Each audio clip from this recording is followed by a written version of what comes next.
जो सेकेंडरी दो सेकेंडरी है और यहाँ पे प्राइमरी साइड है। तो प्राइमरी में 230 वोल्ट दिया जा रहा है, तो सेकेंडरी में तुमको 15 वोल्ट का दो सप्लाई मिल रहा है। ठीक है, सेंटर टैपिंग हुआ है यहाँ। तो एक जो 15 वोल्ट का सप्लाई है ना, वो यहाँ पे एक रेक्टिफायर सर्किट को गया है। देख सकते हो D1, D2, D3, D4 ये सारे ब्रिज रेक्टिफायर इनको बोला जाता है, जिनका काम होता है AC को DC में कन्वर्ट करना। उसके बाद फिल्टर लगा है, मतलब फिल्ट्रेशन भी हो जाएगा, तो पल्सेटिंग DC कांस्टेंट DC में कन्वर्टेड हो जाएगा। ओके, उसके बाद यहाँ पे देखो, यहाँ पे एक लोड रजिस्टर लगा है। इसका काम होगा कि अगर वोल्टेज का मैग्नीट्यूड ज़्यादा रहेगा यहाँ पे DC का, तो कुछ यहाँ पे ड्रॉप होते हुए यहाँ पे आएगा। ठीक है, कुछ वोल्टेज यहाँ पे ड्रॉप हो गया, तो ये सेफ्टी रजिस्टर की तरह काम करेगा। उसके बाद यहाँ पे देखो, हमने एक जेनर डायोड कनेक्ट किया है। इसका सोल पर्पज ये रहेगा कि ये कांस्टेंट कर देगा, जो भी यहाँ पे DC वोल्टेज रहेगा वो कांस्टेंट रहेगा। ठीक है, Zener diode as a voltage regulator ये काम करेगा। तो स्टार्टिंग से बोल रहा हूँ, यहाँ पे एक ट्रांसफार्मर था जिसका 2 सेकेंडरी था। एक सेकेंडरी में 15 वोल्ट का सप्लाई है, जो कि हमने इंटरनली किसको दे दिया है, डायोड रेक्टिफायर सर्किट को दे दिया है। ये रेक्टिफाई करके कांस्टेंट DC बना के यहाँ पे दे देगा जेनर डायोड के अक्रॉस में। ठीक है, यस सर। अभी ये जो वोल्टेज है ना, ये क्या करेगा ना, UJT को वाइजिंग सर्किट के लिए चाहिए। UJT का वाइजिंग सर्किट याद है, पढ़ाया था। अब ये सर्किट में थोड़ा ध्यान दो। Yes sir. ये UJT ऑसिलेटर ट्रिगरिंग सर्किट जब मैंने पढ़ाया था, तब याद करो, तब क्या था, ये UJT था। इसके कितना टर्मिनल था? 3। कौन कौन सा? एक एमीटर, दो बेस, 2 बेस टर्मिनल, एक एमीटर टर्मिनल। ठीक है, तो ऊपर में एक रजिस्टर, वेरिएबल रजिस्टर लगाया गया है, और यहाँ पे एक रजिस्टर लगाया गया है, एक कैपेसिटर यहाँ पे लगाए हैं, और यहाँ पे एक रजिस्टर लगाए हैं। तो यहाँ से जो वोल्टेज आएगा, ये रजिस्टर R1 से जो वोल्टेज आएगा, वही तुम्हारा गेट कैथोड में एज ए पल्स जाएगा। ठीक है, मतलब ACR को ट्रिगर करने के लिए जो गेट पल्स चाहिए, वो यहाँ पे जो वोल्टेज बनेगा वही वोल्टेज आएगा गेट कैथोड में ACR के। तो इसमें बेसिकली होता क्या है ना, ये जो रजिस्टर है, इसको वेरी करके हम कैपेसिटर का जो चार्जिंग टाइम है उसको चेंज करते हैं। मतलब कैपेसिटर जल्दी चार्ज होगा या लेट में चार्ज होगा, वो डिपेंड करेगा रजिस्टर के वैल्यू के ऊपर। ठीक है, इसको वेरी करते हैं। अगर इसका वैल्यू ज़्यादा है, मतलब R ज़्यादा होगा, तो ये कैपेसिटर स्लोली चार्ज होगा। ओके, अगर ये स्लोली चार्ज होगा तो एक पीक वोल्टेज जो आता है, कैपेसिटर चार्ज होते होते जाता है, तो उसका एक पीक वोल्टेज आता है कि नहीं? Yes sir. पीक वोल्टेज आने में भी देरी होगा, ज़्यादा टाइम लगेगा।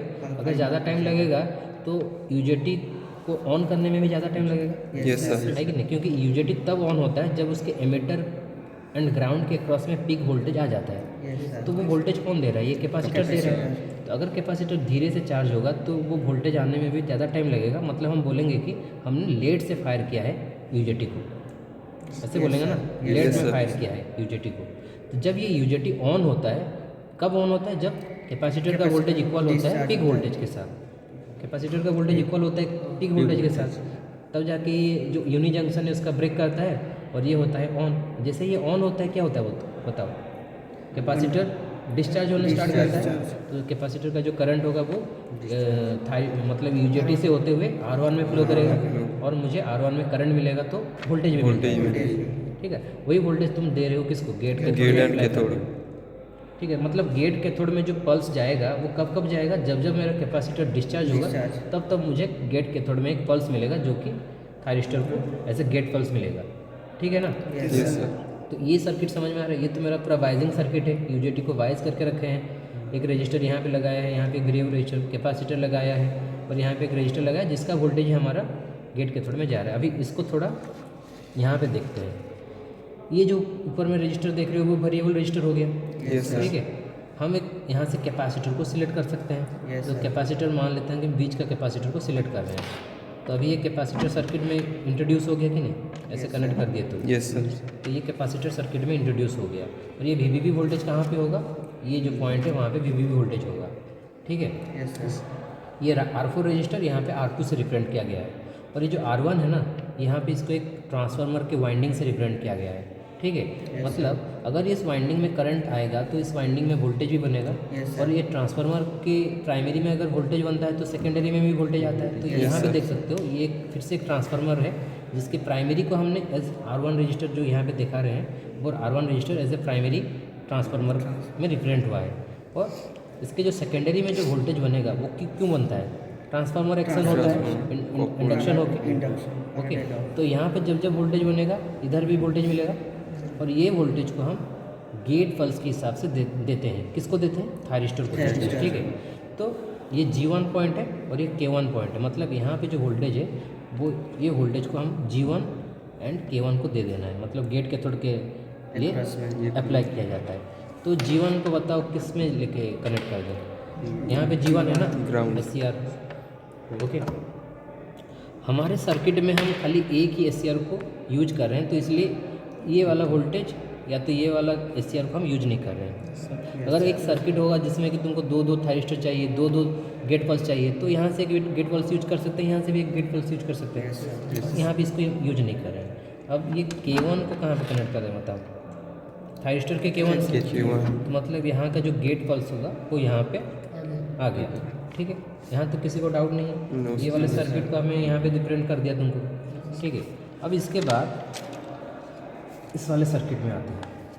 यहाँ पे देखो, यहाँ पे आप ये सप्लाई हुआ, एक लैंप लोड कनेक्टेड है और एक थायरिस्टर कनेक्टेड। अभी ये सर्किट हम बनाएंगे। ठीक है, तो ये एनोड हो गया ऊपर वाला पॉइंट, नीचे वाला पॉइंट हो गया कैथोड। तो ये ऊपर में एनोड है और नीचे में तुम्हारा कैथोड है। तो ये जो सप्लाई है वो कहाँ पे है? यहाँ पे है। एक तो सप्लाई हमने ऊपर से इंटरनली रेक्टिफायर सर्किट को दे के रेक्टिफाई करके यहाँ पे VVB वोल्टेज जनरेट किया था।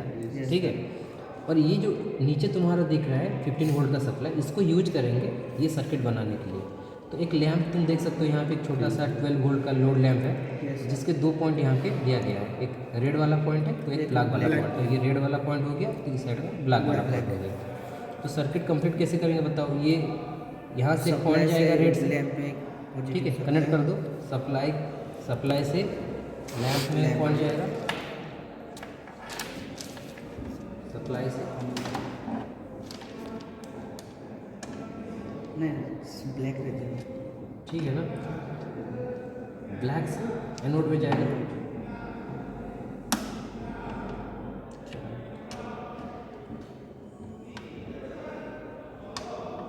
ठीक है, और ये कैथोड से कहाँ पे देना बताओ? ये माइनस कौन सा है? सप्लाई का नीचे वाला पॉइंट, सप्लाई का नीचे वाला पॉइंट। तो कैथोड से सेम कैथोड पॉइंट से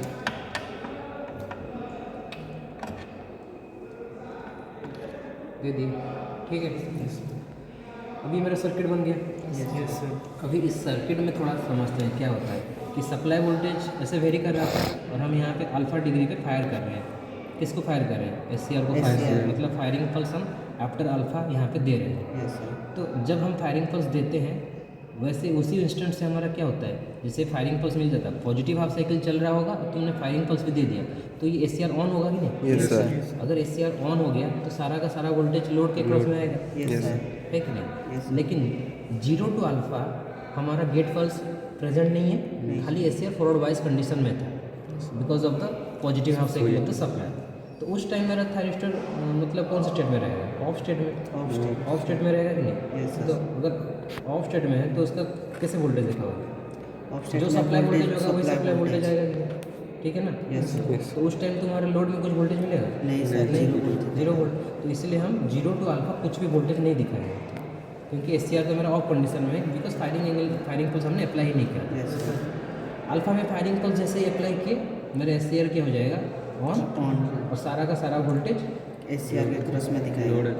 लोड के SCR तो शॉर्ट हो गया ना, लोड के क्रॉस में सारा वोल्टेज दिखाएगा। तो जो सप्लाई वोल्टेज होगा वही हमारा लोड वोल्टेज भी होगा। नेगेटिव हाफ साइकिल में क्या होगा बताओ? नेगेटिव हाफ साइकिल में कुछ भी वोल्टेज नहीं मिलेगा।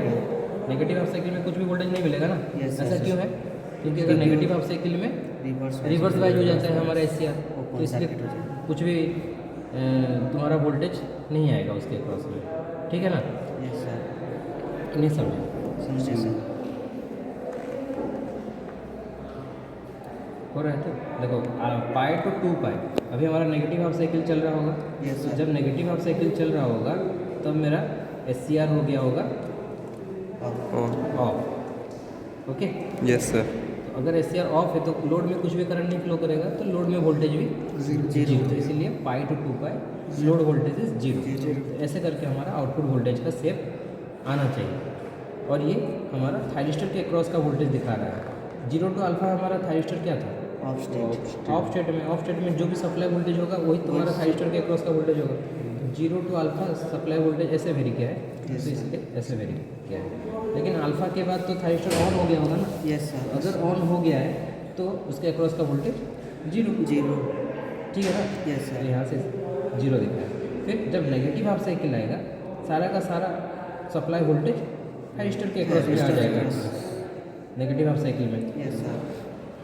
इसीलिए नेगेटिव हाफ साइकिल में सारा का सारा जो सप्लाई का वोल्टेज जैसे स्टेप में वेरी किया है, वही स्टेप में थायरिस्टर के अक्रॉस का वोल्टेज भी वेरी करेगा, क्योंकि लोड में कुछ भी करंट फ्लो नहीं कर रहा होगा, लेकिन लोड में कुछ वोल्टेज ड्रॉप नहीं हो रहा होगा, सारा का सारा सप्लाई वोल्टेज थायरिस्टर के अक्रॉस में आ गया होगा।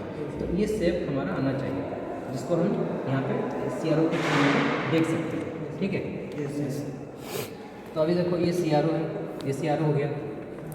तो हमने चैनल 1 से कनेक्ट किया है। चैनल 1 से एक प्लस पॉइंट तो एक माइनस पॉइंट चाहिए हमको, तो ये हमारा प्लस पॉइंट हो गया और ये हमारा माइनस पॉइंट हो गया, ठीक है? So if I want to check the waveform of SCR, voltage across SCR, तो मुझे कहाँ किसके अक्रॉस कनेक्ट करना पड़ेगा? SCR मतलब A1 एंड K1। तो A1 एंड K1 के क्रॉस में अगर मैं यहाँ पे कनेक्ट कर रहा हूँ, देख सकते हो ये जो वेवफॉर्म दिखा रहा है अभी, वो किसका वेवफॉर्म होगा?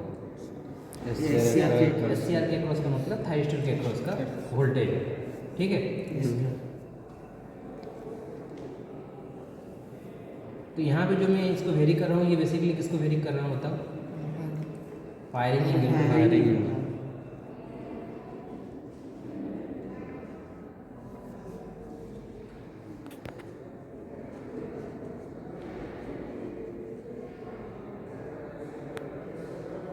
तो ये शेप के साथ वो मैच कर रहा है ना, देखो यस ये सर। पार्ट तुम्हारा यहाँ पे आ रहा है, यस सर। थोड़ा उठ के फिर 0 हो जा रहा है यस। थायरिस्टर अक्रॉस का वोल्टेज,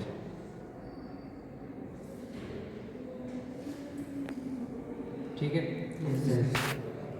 अब हम किसको चेक करना चाहते हैं? आउटपुट वोल्टेज, मतलब लोड के क्रॉस में लगाना पड़ेगा कि नहीं? Yes sir. लोड के क्रॉस में मतलब एक रेड में और एक ब्लैक पॉइंट में,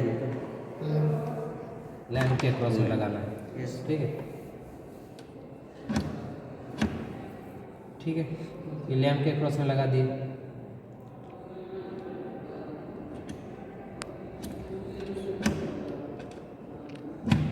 ठीक है, ऐसे वोल्टेज आना था ना हमारा आउटपुट Yes, sir. वोल्टेज, ठीक है? हाँ सर। अभी रियलाइज कर रहे हो ना, जो थ्योरी में पढ़े थे आउटपुट वोल्टेज का सिर्फ ऐसे आना चाहिए था, वो अभी हमने प्रैक्टिकल में दिखाया था, यस सर। ओके? यस यही बस एक्सपेरिमेंट का पर्पस था। आउटपुट वोल्टेज का शेप को तुमको ट्रेस कर देना है, सप्लाई वोल्टेज का शेप जो होगा उसको ट्रेस कर देना है, और वहाँ से हमको फायरिंग एंगल निकालना है। फायरिंग एंगल कैसे निकालते हैं बताओ?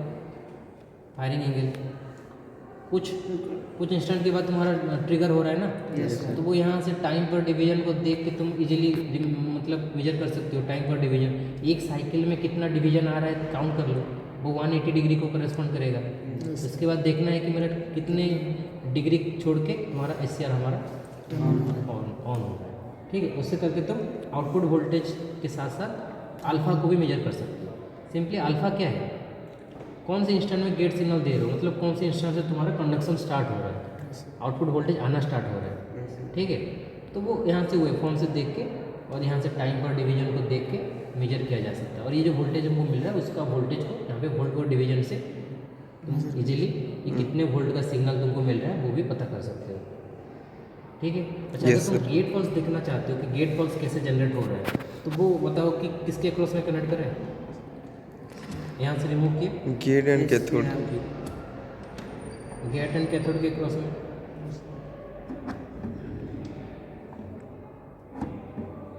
ओके?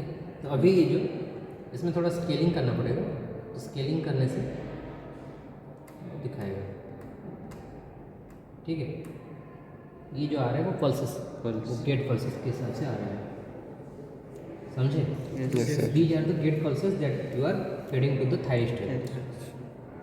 तो सारा वेवफॉर्म्स देख लिए, गेट पल्सेस का वेवफॉर्म देखे NO2 कैथोड के अक्रॉस का वोल्टेज जो कि हम बोलते हैं थाइस्टर के अक्रॉस का वोल्टेज, वो भी देख लिए। और किसको देखें? और लैंप लोड के अक्रॉस का जो वोल्टेज है के उसको भी voltage, स्टडी किए। समझ में आ रहा है? Yes sir. तो ये तो मैंने थ्योरी में पढ़ा है, तो इसलिए इसके ऊपर मैं नहीं जा रहा हूँ डिटेल में। क्यों? कब तुम्हारा थाइस्टर ऑन हो रहा है उस हिसाब से तुम्हारा वोल्टेज आता है, कब ऑफ हो रहा है कब ऑन हो रहा है, बस उसी को अगर तुम जान लेते हो तो इजीली ये वेवफॉर्म कैसे प्लॉट किया है वो समझ जाओगे। Yes, और sir. वेवफॉर्म कैसे आ रहा है वो हमने CRO में आज देखे। ठीक है ना? Yes, sir. समझ में आ गया ना एक्सपेरिमेंट? Yes, sir. ठीक है, thank you. Thank you sir. Thank you sir.